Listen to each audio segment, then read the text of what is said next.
I had lots of fears before leaving for Peru. There was getting sick and needing an operation, not being able to overcome the language barrier, not being able to be open with the members of my team, just lots of stuff.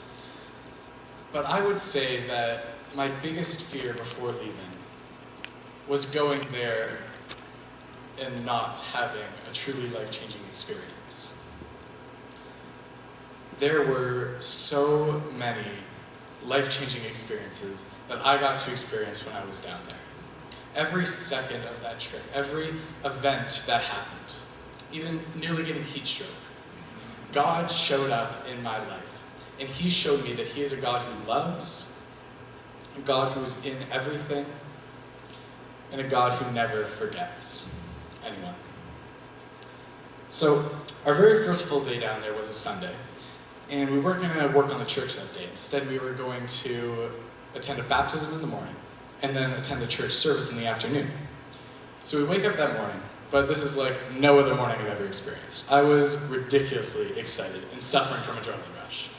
I was just so excited to go and witness this baptism that's in a totally different culture. That was just such an exciting moment for me. I was just so excited for that.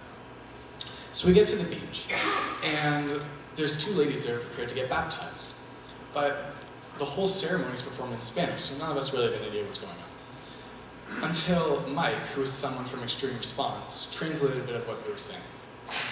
And what they said was really what motivated me the whole week long. They talked of how this church saved their lives, about how they were lost but now found, and how God had brought hope where there was none before. And after hearing something like that, I was just so excited to be part of building this church, to help build that gateway to Christ, and to bring hope back to the people of New Jerusalem. So the day continued until we found ourselves in the church in the afternoon. And this was the second time now we've been in the church. We were in the night before. But that being said, this is the first time that I got to witness it full of people and laughing children and just pure happiness. The first time we were in the building, it was just a building. But when we filled that with the people of God, it came alive. It wasn't even a building anymore. It became something else entirely. So we're all ready to attend the service, and the band starts playing their first worship song.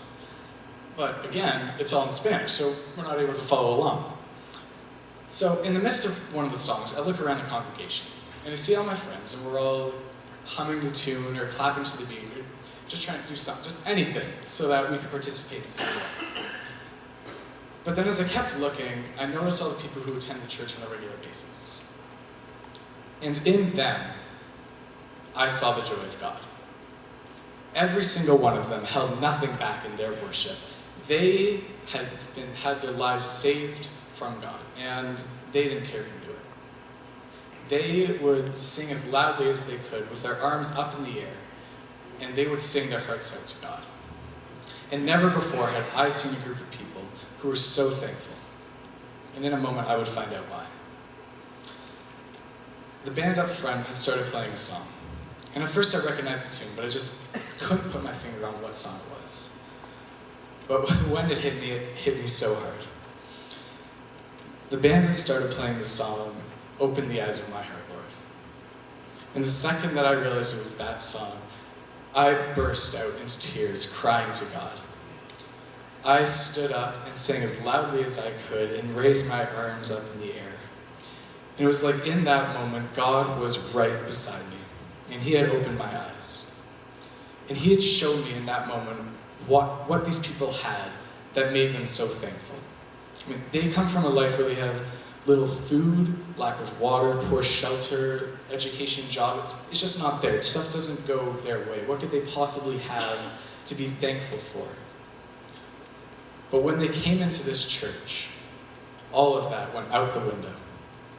They didn't care anymore about what they have or don't have, about what they could have had or couldn't have had. They have God.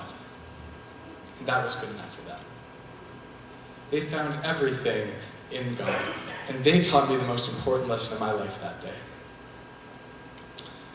That we all have our tough days. We all have days when things just go bad. But none of that matters. Nothing could ever go so wrong that God won't save me. Psalm 40, verse 1 and 2 says, I waited patiently for the Lord to rescue me, and he turned to me and heard my cry. He lifted me out of the pit of despair, out of the mud and the mire, and set my feet on solid ground and steadied me as I walked along. This passage was a huge help to me when I was in Peru, and it's still a huge help to me today. There is nothing that is bigger than God.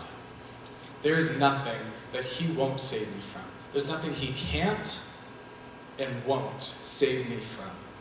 And if the people of New Jerusalem could have that kind of astounding faith, then there is no way that I'm going to have any less. And I will live my life knowing that God is my everything.